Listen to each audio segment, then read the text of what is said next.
अस्सलाम वालेकुम। मैं एक टेक्सटाइल मैन्युफैक्चरिंग यूनिट चला रहा हूं। ये कहानी सिंपल है लेकिन बिल्कुल रियल है। शुरू में हम 45 एम्प्लॉइज के साथ काम कर रहे थे, 2 प्रोडक्शन लाइंस और monthly turnover around 80 lakh. Numbers ठीक थे लेकिन ऑपरेशंस कंट्रोल में नहीं थे। मैं इंजीनियरिंग बैकग्राउंड से हूं और पैशन के साथ टेक्सटाइल में आया था, लेकिन जल्दी समझ आ गया कि बिजनेस सिर्फ पैशन से नहीं चलता।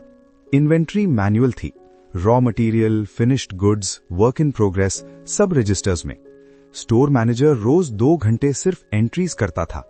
फिर एक प्रॉब्लम हुई। 5000 मीटर्स का बल्क ऑर्डर कमिट किया। प्रोडक्शन स्टार्ट हुई और पता चला डाई स्टॉक कम है। इमरजेंसी ऑर्डर दिया लेकिन डीले हो गया।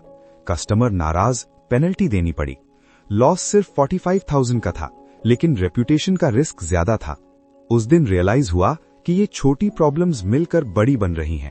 रिपोर्ट्स में डीले, अकाउंटिंग एरर्स और कभी कभी duplicate purchase orders.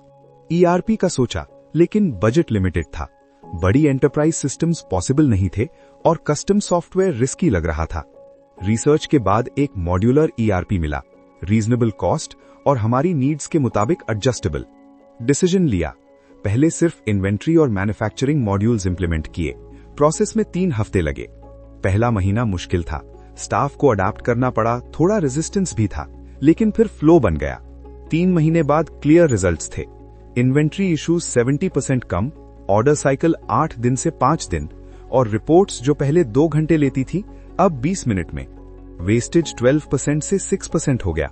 Monthly cost में 1.5 लाख की सेविंग। सिस्टम का कॉस्ट 6 महीने में रिकवर हो गया। परफेक्ट नहीं है, कभी सिस्टम स्लो होता है, कस्टमाइजेशन टाइम लेती है, लेकिन ओवरऑल स्टेबिलिटी आ गई। बाद में अकाउंटिंग मॉड्यूल ऐड किया। GST filing, payments, bank reconciliation सब सिस्टम से हो रहा है। सबसे बड़ा फायदा विजिबिलिटी का है। मोबाइल डैशबोर्ड पे रियल टाइम प्रोडक्शन, ऑर्डर्स और इन्वेंट्री क्लियर नजर आती है। एक क्लाइंट ने अचानक 30% ज्यादा ऑर्डर दिया। इस दफा पैनिक नहीं हुआ। सिस्टम पे कैपेसिटी चेक की, रियलिस्टिक कमिटमेंट दी और ऑन टाइम डिलीवर किया। क्लाइंट अब रेगुलर है, वॉल्यूम 40% बढ़ गया। मैं ये नहीं कह रहा कि ईआरपी ने बिजनेस इजी बना दिया, चैलेंजेस अब भी हैं, लेकिन अब डिसीजंस डेटा पे होते हैं, गेस वर्क पे नहीं। केओस कम हुआ है। अगर आप एसएमई चला रहे हैं और कंट्रोल मिस कर रहे हैं तो फेज्ड इंप्लीमेंटेशन के साथ कंसिडर जरूर करें। ईआरपी एक टूल है, बिजनेस आपको ही चलाना होता है। ये थी हमारी रियल जर्नी।